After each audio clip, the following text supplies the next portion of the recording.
مين أكتر حاجة بتضايقني إيه؟ ايه يا غالية؟ biggest ick in Arab men. بيجست ايج في العرب مان، البيضة الكبيرة في العرب مان.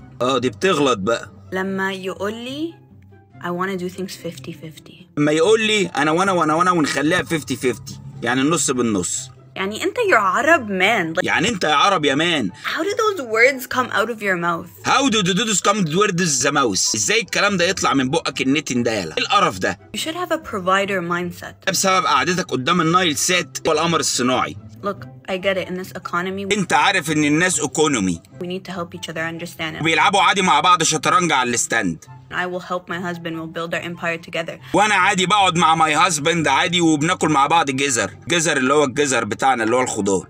بس أنت المسؤول. بس انت المسؤول. This is your responsibility. This is your مسؤوليتي، دي مسؤوليتك. You are the provider and it says that in our deen. انت اللي نزلتني في شارع عماد الدين. يالا شارع عماد الدين اللي في وسط البلد، كانت راكبه معاها العربيه، هدفها في الشارع نزلها من العربيه، عشان كده دمها محروق. So clearly you need to. يا نيتيان يعني يا نتن بتشتمه بتغلط فيه. ادي حته لحمه واقفه في اسنانها عاديه دي. Drawing board because it's just not a cute mentality. بيكوز انت اللي قلت لي منتاليتي، انا عايزك زي ما انت.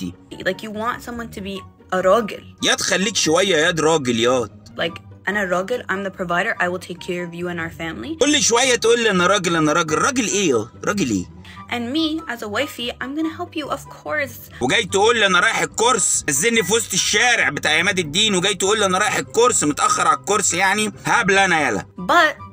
ولكن that should not be your mentality. انت اللي قلت لي حاجه اطلب ايدك من خالتي، طلعوا في الاخر ولاد خاله.